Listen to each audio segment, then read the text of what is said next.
बिहार में नीतीश कुमार की वापसी नहीं होने जा रही है और नीतीश सरकार के सत्ता में दोबारा न आने के 5 जो सबसे बड़े कारण हैं, उसका ज़िक्र आपके सामने हम करने जा रहे हैं। तो आइए एक-एक करके उन सभी पे हम बात करते हैं कि आखिर कौन-कौन वे कारक है। पहला कारक है प्रशांत किशोर। प्रशांत किशोर बिहार की राजनीति में आकर के एक तीसरा फ्रंट खोल दिए हैं और अब ऐसा कहा जा रहा है सी वोटर सर्वे और तमाम सर्वे एजेंसियों के रिकॉर्ड के माध्यम से कि प्रशांत किशोर को बिहार की 22% जनता अब चाहने लगी है कि प्रशांत किशोर मुख्यमंत्री बने। अभी भी नंबर 1 पर तेजस्वी यादव है, नंबर 2 पे प्रशांत किशोर है, नंबर 3 पे नीतीश कुमार है, नंबर 4 पे चिराग पासवान और सम्राट चौधरी आके रुक जाते हैं। तो अब सबसे बड़ी बात है कि ये 22% लोग हैं कौन? क्या वो नीतीश के वोट बैंक हैं या भाजपा के वोट बैंक है या राजद के वोट बैंक है?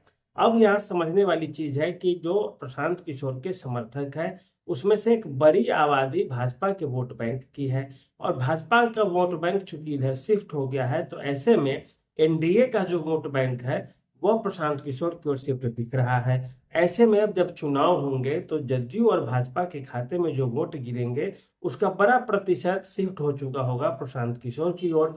और ऐसे में प्रशांत किशोर नीतीश कुमार और भाजपा पे बड़े तेज हमले कर रहे हैं। भाजपा के एक-एक नेताओं की कमियों को गिना रहे हैं, नीतीश कुमार पे हमला कर रहे हैं कि इनका दिमाग अब ठीक नहीं काम कर रहा है, भ्रष्टाचार हो गया है। नीतीश कुमार ने जो-जो फैसले लिए हैं शराबबंदी को लेकर के या रोजगार को लेकर के या योजनाओं को लेकर के, उस पर प्रशांत किशोर का कटाक्ष हो रहा है। कभी अस्पतालों की, तो कभी पुलिस के खिलाफ, तो कभी भ्रष्टाचार के खिलाफ, तो कभी जो विद्यार्थियों के ऊपर लाठी डंडे चल रहे हैं इसके ऊपर। और इस तरह से प्रशांत किशोर एक बड़ा मोर्चा खोल दिए हैं, तीसरा फ्रंट खोल दिए हैं और इसमें एनडीए से जो नाराज वोटर्स होंगे, जो प्रशांत किशोर के पाले में आएंगे, वो एक बहुत बड़ा खेल करने जा रहे हैं बिहार के चुनाव में। अब नंबर 2 पे बात करते हैं हम चिराग पासवान की। आपको लग रहा होगा कि चिराग पासवान नीतीश कुमार के साथ है और उन्होंने अब घोषणा भी कर दी है, तो फिर कैसे नीतीश कुमार को वो नुकसान पहुंचा रहे हैं? आपको बता दें कि चिराग पासवान खुद के रूप में अगर नीतीश बाबू के साथ हैं, तो क्या चिराग पासवान के जो समर्थक हैं, वो भी नीतीश कुमार के साथ हैं? ये एक बहुत बड़ी बात है बिहार की राजनीति में। बिहार की राजनीति में समस्या इसलिए है कि अब ये खबर चलने लगी है कि नीतीश कुमार इस चुनाव के बाद अपने बेटे निशांत को बिहार की राजनीति की बागडोर दे देंगे और ऐसे में चिराग पासवान को अब लग रहा है कि जब मुख्यमंत्री नीतीश कुमार के बेटे निशांत ही बन जाएंगे, तो फिर चिराग पासवान का नंबर कब आएगा? क्योंकि अब तो मुख्यमंत्री का चेहरा या तो तेजस्वी होंगे या निशांत होंगे।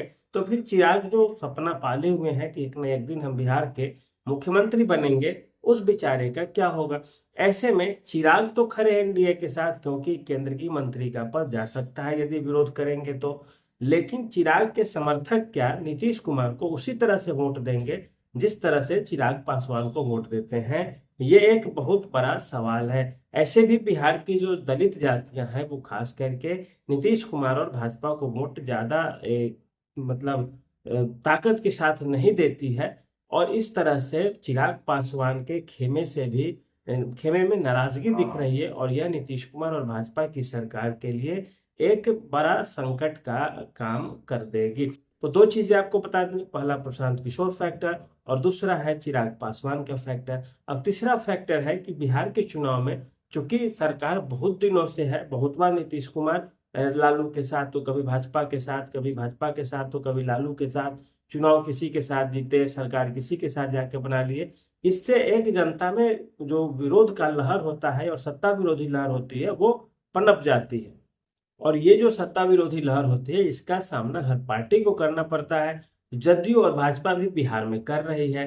इस सत्ता विरोधी लहर का सामना गुजरात में भाजपा को भी करना पड़ा था, जहां भाजपा गिरते पड़ते सरकार बनाई थी, जब कांग्रेस वहां पे एकदम सरकार बनाने के लिए तैयार हो चुकी थी, तो उसमें भी किया गया था। अब स्थिति वही है बिहार की इस समय और इसका बड़ा फायदा उठा रहे हैं तेजस्वी यादव और राहुल गांधी का जो नेतृत्व है।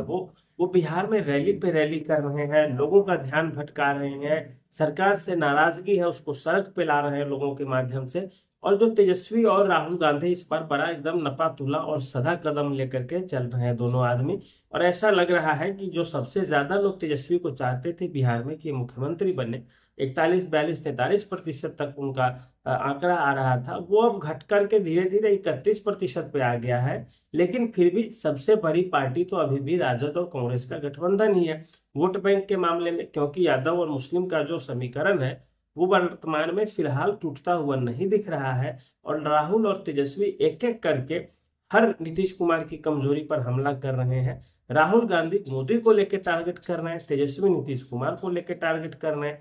और ऐसे में वो बड़ा बढ़िया खेल रहे हैं इस समय। अगर राजनीति के पिच पे आप देखें तो ये दोनों मिल करके बहुत अच्छा खेल रहे हैं और उम्मीद जताई जा रही है कि ये दोनों कुछ ना कुछ अच्छा जरूर करेंगे इस बार के चुनाव में। तो 3 फैक्टर आपको बता दिए, प्रशांत किशोर, चिराग, और तीसरा राहुल गांधी और तेजस्वी की जोड़ी। अब चौथी फैक्टर है कि जो अभी वोटर लिस्ट का रिवीजन हुआ है उसको लेकर के लोगों के अंदर ये कागज लाओ, वो कागज लाओ, इसका नाम कट गया, उसका नाम कट गया, ऐसे कटा वैसे कटा, इससे लेकर के लोगों में एक झिझक पैदा हो गई है। बिहार में पढ़े लिखे लोग नहीं, समझदार लोगों की कमी है पूरे राज्य के स्तर पे भी आप देखें तो। और सबको ये लग रहा था कि ये नीतीश और भाजपा की सरकार ही करा रही है और इस सरकार में हम परेशान हो रहे हैं, तो हम इस सरकार को वोट क्यों दें। ये हुआ। इसके बाद ये जैसे थोड़ा कम हो रहा था और अभी भी तो जो वोटर लिस्ट सर्वे का काम चल रहा है उसमें अब ये कहा जाने लगा है महिलाओं से जो दूर दूर से आई है शादी विवाह करके कि अपने माँ बाप का लाओ, तो जन्म का प्रमाण दो, तो ये दो, तो जन्म तिथि का प्रमाण दो।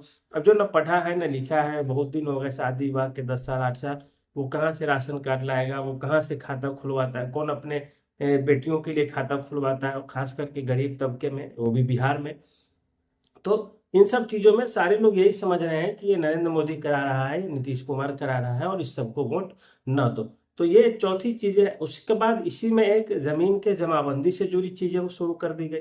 अब कई बार तो ये लगता है कि नीतीश कुमार के जो अधिकारी हैं वो भी क्या चाह रहे हैं, वो भी चाह रहे हैं क्या कि नीतीश बाबू का सत्ता में ऐसे सफाया हो जाए एक ही तरह से।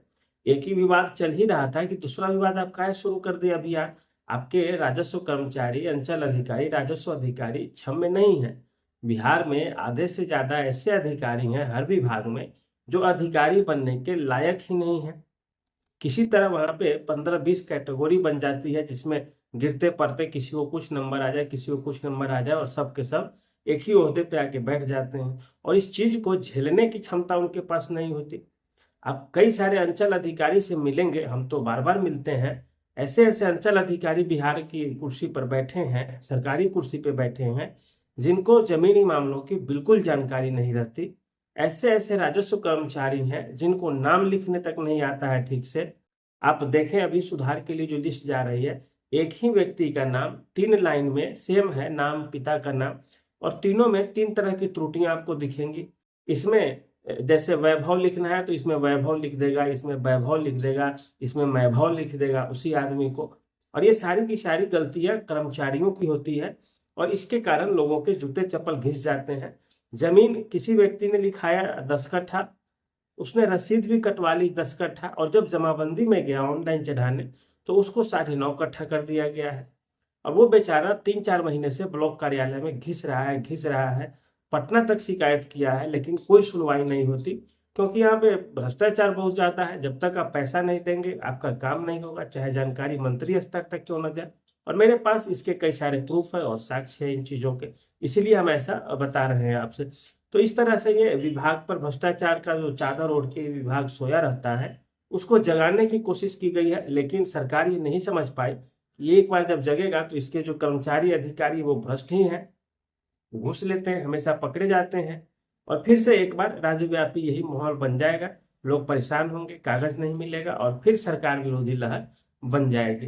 तो ये भी एक तरह से नीतीश कुमार की सरकार को हराने में एक बहुत बड़ा भूमिका निभाने जा रही है। तो अब तक आपको 4 चीजें बता दी। अब पांचवी जो चीजें हैं वो अपराध है, भ्रष्टाचार है, सत्ता विरोधी लहर है, सरकार से नाराजगी है, शराबबंदी को लेकर के दलितों पे जो अत्याचार हुए हैं उनको पकड़ पकड़ कर पुलिस थाने में बिठा के रखी है, मारी है, पीटी है 24 घंटे 48 घंटे। इसके अलावा उन लोगों के साथ बड़ी ज्यादती भी होती है। कई बार छापा जब मारा जाता है तो कभी पुलिस पब्लिक को पीट रही है, कभी पब्लिक पुलिस को पीट रही है, कभी किसी के ऊपर गोली चला दी गई, कभी किसी के ऊपर।